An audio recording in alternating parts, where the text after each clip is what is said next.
இன்றைக்கி எல்லாத்துக்குமே சொந்தமாக ஒரு வீடு வேணுங்கிறது கனவாகவே இருக்குது. வீடு வாங்குறவங்க அல்லது வீடு கட்டுறவங்க 95% லோன் வாங்கி தான் கட்டுறாங்க. அப்போ ஹோம் லோனே வாங்கக்கூடாதா?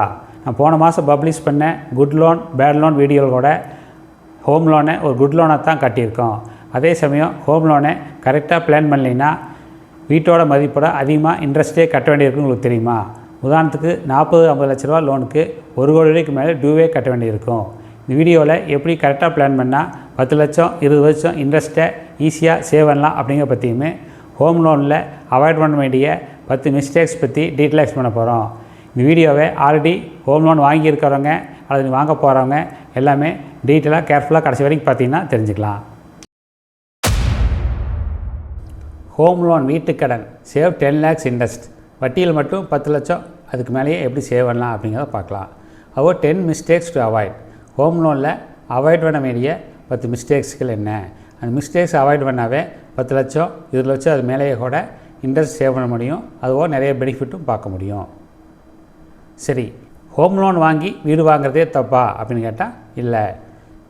ஏன்னா வீடு ஒரு லாங் டேர்ம் அசெட்டுக்கு கிரியேட் பண்ண உதவுது. அதுவோ நிறைய பேர் ஹோம் லோன் இல்லாட்டி வீடே கட்ட முடியாது பல விதத்தினால. அதுபோக இன்கம் டேக்ஸ் பெனிஃபிட்டு இருக்குது. அதே சமயம் ஹோம் லோன் நம்ம கேர்ஃபுல்லாக ப்ராப்பர் பிளானிங்கோடு வாங்குறது நல்லது. இன்கம் டேக்ஸ் பெனிஃபிட் என்னென்ன அப்படின்னு பார்த்தோம்னா, பிரின்சிபல் அமௌண்ட்டுக்கு இது ரீபேமெண்ட் பண்ணும்போது பிரின்சிபலுக்கு 1 லட்ச ரூபா வரைக்கும் ஏடிசியில் பெனிஃபிட் உண்டு, அமௌண்ட் கழிச்சிக்கலாம். அதுவும் இன்ட்ரெஸ்ட்டுக்கு 2 லட்ச ரூபா வரைக்கும் இன்கமில் கழிச்சிக்கலாம். ஸோ இந்த பெனிஃபிட்லாம் டேக்ஸ் பர்டனை குறைக்கிறதுக்கு உதவும். அதே சமயம் ஒரு கொஸ்டின் இருக்குது, நியூ டேக்ஸ் ரிஜிமெண்ட் இன்ட்ரடியூஸ் பண்ணிக்கிறாங்க. அதில் இந்த பெனிஃபிட்ஸ் யூஸ்ஃபுல்லாக இருக்காது. ஸோ டேக்ஸ் பெனிஃபிட் வேணும்னு நினைக்கிறவங்க நீங்கள் நியூ ரிஜிமெனா ஓல்டு ரிஜிமெனா அப்படின்னு பார்த்துக்கிறது நல்லது. ரைட். அடுத்து ஹோம் லோன் எப்படி அதிக இன்ட்ரெஸ்ட்டை சேவ் பண்ணுறது 10 லட்ச ரூபாய்க்கு மேலே அப்படிங்கிறத பார்க்கலாம்.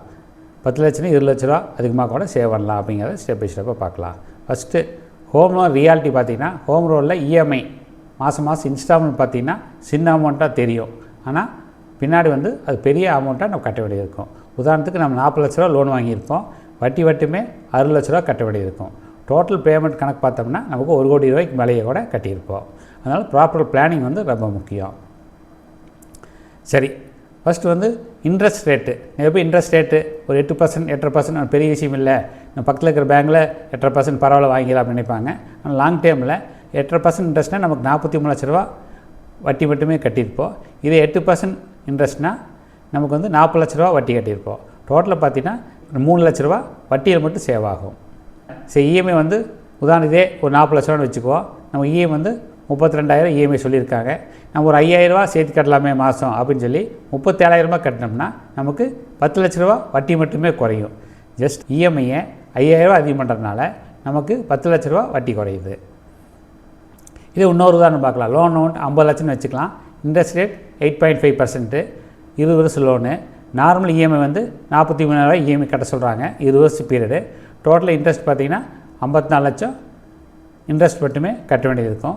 இதேமாதிரி ஒரு 5,000 ரூபா இஎம்ஐ சேர்த்தி 48,000 ரூபா கட்டினா என்னாகும் அப்படின்னு பார்த்தோம்னா, நம்ம 16 வருஷத்துலேயே லோன் க்ளோஸ் ஆகிரும். நம்ம டோட்டலாக கட்டின இன்ட்ரெஸ்ட் 42,90,000 தான் வரும். ஸோ 11.5 லட்சம் நமக்கு இன்ட்ரெஸ்ட் மட்டுமே குறையுது. ரைட். இது ப்ரீபேமெண்ட்டு, நம்ம எக்ஸ்ட்ரா மணி வருது, ஏதோ ஒரு போனஸு சேவிங்ஸு அந்த மாதிரி ஏதோ ப்ராப்பர்ட்டி சேல் பண்ணி வருது, அந்த மாதிரி 1 லட்சம் 2 லட்சம் அந்த மாதிரி வரும்போது அது கட்டி விட்டோம்னா நமக்கு பின்னாடி பர்டன் குறையும். உதாரணத்துக்கு 1 லட்ச ரூபா கட்டினோம்னா 1 லட்ச ரூபா குறையாது. அந்த 1 லட்ச ரூபாய்க்கு பின்னாடி ஒரு 1.5 லட்ச ரூபா இன்ட்ரெஸ்ட் வரும். டோட்டலாக நமக்கு 2 லட்ச ரூபா நம்ம டியூ குறையும். சரி, 10 மிஸ்டேக்ஸ் என்னென்ன 10 மிஸ்டேக்கு தவிர்க்கப்பட வேணும் அப்படிங்கிறத ஒவ்வொன்றா பார்க்கலாம். ஃபஸ்ட்டு மிஸ்டேக்கு, லோன் வாங்குறதுக்கு முன்னாடி ஒரு 10 பேங்கில் கம்பேர் பண்ணி பார்க்கணும். எவ்வளோ இன்ட்ரெஸ்ட்டு எந்த பேங்கில் குறைவு அப்படின்னு பார்க்கணும். ஏன்னா 1/2% இன்ட்ரெஸ்ட் குறைஞ்சா கூட நமக்கு 3 லட்ச ரூபாய்க்கு மேலே குறையுதுன்னு பார்த்தோம். அடுத்து நம்ம சிவில் ஸ்கோர் நல்லா இருக்கணும். ஏதோ சின்ன டியூ, ஒரு கிரெடிட் கார்டு டியூ கூட கட்டாமல் இருந்திருப்போம், அதனால் கூட சிவில் ஸ்கோர் கம்மியாக இருந்திருக்கும். டக்குன்னு கட்டி விட்டோம்னா சிவில் ஸ்கோர் நமக்கு அதிகமாகிக்கும். இதெல்லாம் லோன் வாங்குறதுக்கு முன்னாடியே பண்ணணும். அந்த சின்ன 1/4% 1/2% டிஃப்ரென்ஸ் கூட நமக்கு பின்னாடி பெரிய லட்சக்கணக்கில் நமக்கு இன்ட்ரெஸ்ட்டாக அதிகமாக வந்துடும். சரி, ரெண்டாவது மிஸ்டேக் என்ன பார்த்தீங்கன்னா, லோன் அக்ரிமெண்ட்டு. இது வேணால் இப்போ பெரிய புக்கு மாதிரியே கொடுப்பாங்க. ஒரு 50 சைன் 60 சைன் கேட்பாங்க.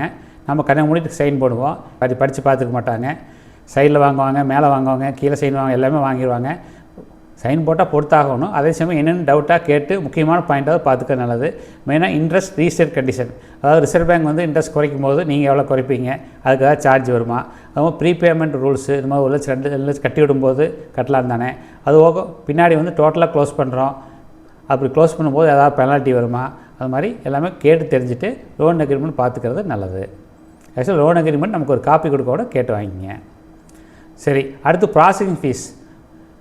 லோன் வாங்கும்போது இன்ட்ரெஸ்ட் மட்டும் இல்லாமல் ப்ராசஸிங் சார்ஜ் வாங்குவாங்க. அது 0.25, 0.5, 1%, 2% அந்த மாதிரிலாம் வாங்குவாங்க. 1%னா கூட உதாரணத்துக்கு 40 லட்ச ரூபா லோன் வச்சுட்டா கூட அது 40,000 ப்ளஸ் ஜிஎஸ்டி வரும். சரி, 4வது மிஸ்டேக் வந்து ஹிடன் சார்ஜஸ் அதுவாக இருக்கும். என்ன பார்த்தா லீகல் வெரிஃபிகேஷன் சார்ஜஸ் வாங்க, லீகல் ஒப்பீனியன் வாங்குறதுக்கான சார்ஜ், டெக்னிக்கல் வேல்யூவேஷன் சார்ஜ் வாங்க, ஒரு வேல்யூவேஷன், ஒரு சிவில் இன்ஜினியர் சர்டிஃபிகேட் கேட்பாங்க, அது ஒரு டாக்குமெண்டேஷன் சார்ஜ், வீடாக வாங்கும்போது நமக்கு ரிஜிஸ்ட்ரேஷன் சார்ஜ் அது மாதிரி நிறைய வரும். இதெல்லாமே நாம் தான் கட்ட வேண்டியது இருக்கும். அதுவும் இன்சூரன்ஸு, சில பேர் வீட்டை இன்சூர் பண்ண சொல்லுவாங்க. சில பேங்கில் வீடு இன்சூரன்ஸ் பண்ணால் பார்த்தாதுன்னு நமக்கு இன்சூரன்ஸ் போட சொல்லுவாங்க, ஒரு எல்ஐசி மாதிரி போட சொல்லுவாங்க, அது அவங்ககிட்டயே எடுக்க சொல்லுவாங்க. மறுபடியும் ஒரு டேர்ம் பாலிசி அமௌண்ட் போட்டிருந்தோம்னா அதே போதும். அதில் இன்சூர் பண்ணியிருந்தீங்கன்னா திருப்பி இன்னொருக்கா இன்சூரன்ஸ் போடணும்னு அவசியம் கிடையாது. ஸோ இதெல்லாம் பண்ணித்தாகணும். அதே சமயம் கொஞ்சம் கேர்ஃபுல்லாக இருந்தோம்னா கொஞ்சம் அட்லீஸ்ட் ஒரு பாதி சார்ஜாவது குறைக்க முடியும். இந்த 5வது பாயிண்ட் முக்கியமான பாயிண்ட்டு, ரொம்ப லாங் பீரியடு, ஒரு 1000-2000 குறைங்கிறதுக்காக லாங் பீரியட் எக்ஸ்டெண்ட் பண்ணிட்டு போகிறோம். அது ஒரு மிஸ்டேக்கு. உதாரணத்துக்கு 15 வருஷம், 20 வருஷம், 25 வருஷம், 30 வருஷம், இது நாளையுமே ஒரு கம்பேரிசனோடு பார்த்துடலாம் எப்படி இன்ட்ரெஸ்ட் மாறுது அப்படிங்கிறது. ஒரே அமௌண்ட்டு 50 லட்ச ரூபா தான் பார்க்க போகிறோம். 50 லட்ச ரூபா லோன் அமௌண்ட்டு, 8.5% இன்ட்ரெஸ்ட்டு, இது எல்லாத்துக்கும் அதே தான் காமன், இது மாற போகிறதில்ல. சரி, 15 வருஷத்துக்கு வாங்கின என்னன்னு பார்த்தீங்கன்னா நம்ம டியூ வந்து மாதத்துக்கு 49,000 இருக்கும். டோட்டலாக வட்டி மட்டுமே 38,62,000 கட்ட வேண்டியது இருக்கும். டோட்டல் அமௌண்ட் வந்து 88,62,000. இது வந்து 50 லட்சம் சேருது. ஸோ கடைசி பாயிண்ட் எல்லாத்துக்கும் 50 லட்சம் சேரும். நம்ம மெயின் இதை பார்த்தா கூட போதும். சரி, இதே 20 வருஷம் பார்த்தோம்னா நமக்கு டியூ வந்து 43,000 மாதம் வரும். டோட்டல் இன்ட்ரெஸ்ட் மட்டுமே வட்டி மட்டுமே 54 லட்சம் வரும். இதே 25 லட்சம்னா நமக்கு 40,000 டியூ இருக்கும், இன்ட்ரெஸ்ட் மட்டுமே 7,78,000 இருக்கும். இது 30 வருஷம் போனோம்னா நமக்கு டியூ வந்து 38,400 வரும், நமக்கு இன்ட்ரெஸ்ட் மட்டுமே 88,40,000 இருக்கும். ஸோ டோட்டலில் பார்த்திங்கன்னா 1,38,00,000 மேலே வரும். ஸோ இந்த டிஃப்ரென்ஸ் பார்த்திங்கன்னா சப்போஸ் இந்த கடைசி ரெண்டுக்கு டிஃப்ரென்ஸ் பார்த்தோம்னா இதுக்கு ஒரு 1,800 ரூபா தான் டியூ குறையுது. இந்த 1,800 டியூ குறையிறதுக்காக நமக்கு வந்து 18 லட்ச ரூபா எக்ஸ்ட்ரா கட்டுறோம். ஸோ இதெல்லாம் வந்து கேர்ஃபுல்லாக அவாய்ட் பண்ண வேண்டிய விஷயம். இதே இன்னும் கொஞ்சம் முன்னாடி முடித்தோம்னா இதில் ஒரு இதில் ஒரு 16 லட்சம் மிச்சம் பண்ணலாம், இல்லை 15 லட்சம் முடிச்சா இன்னொரு 14 லட்சம் மிச்சம் பண்ணலாம். ஸோ ஒரு சின்ன அமௌண்ட் டியூ குறையிறதுக்காக நமக்கு மிகப்பெரிய அமௌண்ட்டு வட்டியை கட்ட வேண்டியிருக்கு. இன்ட்ரெஸ்ட்மெண்ட் பார்த்தோம்னா இதே 50 லட்சம் தான் போடுறோம். 50 லட்சம் 8% வட்டிக்கு. 15 வருஷம்னா இன்ட்ரெஸ்ட் மட்டும்தான் சொல்லியிருக்காது, வட்டி மட்டுமே 38 லட்சம் சுமார் வரும். இதே 20 வருஷம்னா 54 லட்சம் வட்டி வரும். 25 வருஷம்னா 70,70,000 வட்டி மட்டுமே வரும். 30 வருஷம்னா 87,40,000 வட்டி மட்டுமே வரும். இதே 50 லட்சம் 8% இன்ட்ரெஸ்ட்டுக்கே. சரி, இன்னொரு மிஸ்டேக், இஎம்ஐ இன்க்ரீஸ் பண்ண நமக்கு ஆரம்பத்தில் நீங்கள் சொல்கிறீங்க அதிகம் கிடச்சா என்ன இவ்வளோ தான் முடியும் கட்டுறா அப்படின்னா ஓகே ஆரம்பிக்கிறீங்க. அதுக்கப்புறம் உங்கள் சேலரி ரைஸ் ஆகுது, 2 வருஷம் ஆகுது, சேலரி 10%, 20% அதிகமாகுது. அதிகமாகும்போது டியூ கொஞ்சம் அதிகம் பண்ணலாம், ரொம்ப அதிகம் பண்ண முடியாட்டி கூட ஒரு 5,000 சேர்த்து கட்டலாம். ஒரு 30,000 டியூ கட்டினவங்க 40,000 கட்டலாம். அந்த மாதிரி கட்டால் கூட லாங் டேர்மில் மிகப்பெரிய சேவிங்ஸாக பெரிய அளவு வட்டியை குறைக்கும்.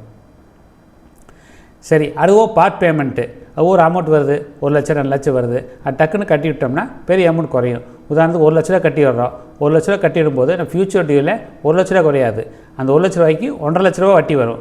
டோட்டலாக நமக்கு டியூ வந்து 2 லட்ச ரூபா குறையும். அந்த 1 லட்ச ரூபா இது சுமாராக உதாரணத்துக்காக சொல்கிறோம். நம்ம இன்ட்ரெஸ்ட் ரேட்டை பொறுத்து டியூரேஷனை பொறுத்து எல்லாமே மாறும். ரைட்.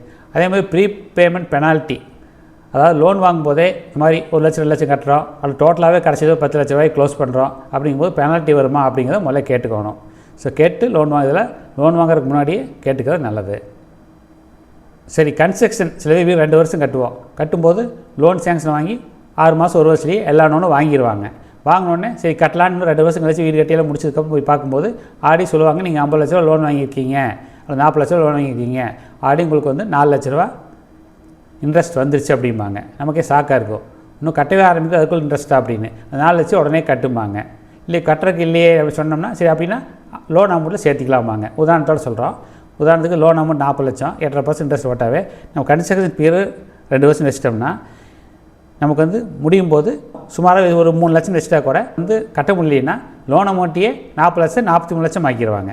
ஸோ நமக்கு வந்து எக்ஸ்ட்ரா பர்டன் எக்ஸ்ட்ரா இன்ட்ரெஸ்ட் வரும். ஸோ லோன் வந்து எப்போ தேவையோ, உதாரணத்துக்கு நம்ம லோன் வந்து வீடு கட்டுறதுக்கு முன்னாடி அது வீடு வாங்குறதுக்கு முன்னாடியே சேங்க்ஷன் வாங்கி வச்சுக்கணும். அப்போ தான் நமக்கு ஒரு கான்ஃபிடென்ட் வரும். அதுக்கப்புறம் நம்மகிட்ட இருக்கிற காசு வச்சு மேக்ஸிமம் கட்டிடணும். கட்டிட்டு கொஞ்சம் பாதிக்கு அப்புறம் அதுக்கப்புறம் கண்டிப்பாக தேவை அப்படிங்கிறது மட்டும் லோன் அவைல் பண்ணணும். லோன் சேங்க்ஷன் ஆனதுலேருந்து வட்டி கால்குலேட் பண்ண மாட்டாங்க. லோன் எப்போ வாங்குறோமோ, எவ்வளோ அமௌண்ட் வாங்குறோமோ அதுலேருந்து தான் கால்குலேட் ஆகும். ஸோ டக்குன்னு 10 லட்சம் வேணுமா, 10 லட்சம் வாங்க, செட்டில் பண்ணுங்கள். அப்போ கொஞ்ச நாள் கழிச்சு ஒரு 10 லட்சம் செட்டில் பண்ணுங்கள். அடுத்து ஃபைனல் அமௌண்ட் வாங்கி செட்டில் பண்ணிவிட்டு டக்குன்னு கட்டி முடிச்சிடனே அடுத்த மாதமே அமௌண்ட் ரீபேமெண்ட் ஆரம்பிச்சிட்டோம்னா EMI பீரியட் வந்து லாங்காக இருக்கக்கூடாது, குறைக்கணும். அது குறைச்சோம்னா டோட்டல் இன்ட்ரெஸ்ட் காஸ்ட்டை நல்லாவே குறைக்க முடியும். இது நிறைய பேர் வந்து சொல்ல மாட்டாங்க.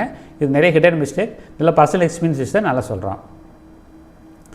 சரி, பேலன்ஸ் ட்ரான்ஸ்ஃபர். நான் ஒரு பேங்க்கில் லோன் வாங்கிட்டோம், அதில் வந்து 10% இன்ட்ரெஸ்ட் போடுறாங்க, இன்னொரு பேங்கில் 7% இன்ட்ரெஸ்ட் கொடுக்குறேங்கிறாங்க. சரி, வாங்கிட்டுமே அப்படிங்கிறதுக்காக கடைசி வரை கண்டிப்பாக அவசியம் இல்லை. இப்போ தான் வாங்கியிருந்தோம் 2 வருஷம் 3 வருஷம் தான் ஆச்சு அப்படின்னா லோனையே இன்னொரு பேங்க்கு ட்ரான்ஸ்ஃபர் பண்ண முடியும்.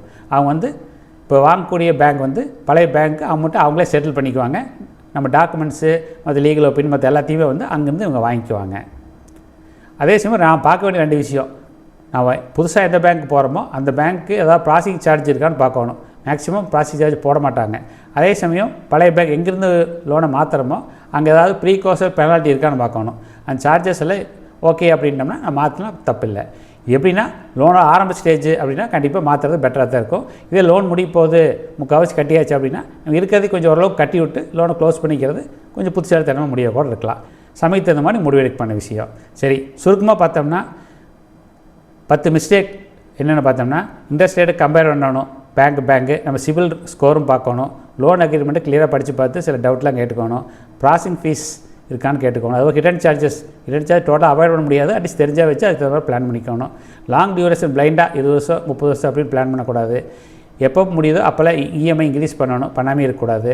பார்ட் பேமெண்ட்டை அவாய்ட் பண்ணக்கூடாது. ப்ரீபேமெண்ட் பெனால்ட்டி இருக்கான்னு லோன் வாங்குறதுக்கு முன்னாடியே செக் பண்ணிக்கணும். லோனு முதலையே வீடு கட்ட ஆரம்பிக்கும் போதே லோன் வாங்கி SBI அக்கௌண்ட் போட்டு வச்சுக்கூடாது. அதே மாதிரி பேலன்ஸ் ட்ரான்ஸ்ஃபர், லோன் தப்பாக வாங்கிட்டோம் அதிகமாக வாங்கிட்டோம் அப்படிங்கிறதுக்காக லோ இன்ட்ரெஸ்ட் எங்காவது கிடைக்கும்போது டக்குன்னு வாங்காமல் இருக்கக்கூடாது.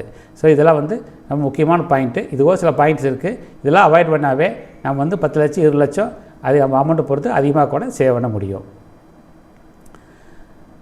ஏன்னா ஹோம் லோனுங்கிறது ஒரு லாங் டைம் ஃபைனான்ஷியல் கமிட்மெண்ட்டு. சின்ன சின்ன விஷயமாக தான் தெரியும் ஆரம்பத்தில் லோன் வாங்கும்போது, ஆனால் பின்னாடி பல லட்சக்கணக்கான ரூபாய் இன்ட்ரெஸ்ட்டை சேவ் பண்ணக்கூடியதாக இருக்கும். ஸோ ப்ராப்பராக பிளான் பண்ணோம்னா இன்ட்ரெஸ்ட் பர்டனை வட்டியோட சுவை வந்து பெரிய அளவில் குறைக்கும். இந்த 10 மிஸ்டேக் அவாய்ட் பண்ணாவே 10 லட்சம் 20 லட்சம் அந்த மாதிரி நிறைய சேவ் பண்ண முடியும். லோன் அமௌண்ட் அதிகமாகும் போது இன்னும் அதிகமாக சேவ் பண்ணலாம். சரி, ஹோம் லோனுங்கிறது அதோட ஃபைனான்ஷியல் அவேர்னஸ் வந்து நமக்கு காஸ்ட்லி மிஸ்டேக்ஸை அவாய்ட் பண்ணலாம். ஒரு சின்ன மிஸ்டேக் வந்து பல லட்சம் கணக்கான செலவு வைக்கும். நல்ல வெல்த் க்ரியேட் பண்ணுறதுக்கு உதவும். ஹோம் லோனை கேர்ஃபுல்லாக பிளான் பண்ணி நம்ம வட்டியோட செலவு வந்து நல்லாவே குறைக்க முடியும். தேங்க்ஸ் ஃபார் வாட்சிங். Like, comment, share, subscribe. High power video. இதோட வீடியோவை முடிச்சுக்கலாம். வீடியோ எல்லாத்துக்கும் யூஸ்ஃபுல்லானது நினைக்கிறேன். நம்ம க்ரோயிங் சேனல்னால யூடியூப் நமக்கு ஹைப் ஆப்ஷன் கொடுத்துருக்காங்க. வீடியோவை ஹைப் பண்ணுங்கள், லைக் பண்ணி ஷேர் பண்ணுங்கள். எல்லா வீடியோலையும் பர்சனல் எக்ஸ்பீரியன்ஸ் சேர்த்து தான் கொடுத்துருக்கேன். சேனலை சப்ஸ்கிரைப் பண்ணி எல்லா இன்ட்ரெஸ்டிங் வீடியோவும் பாருங்கள்.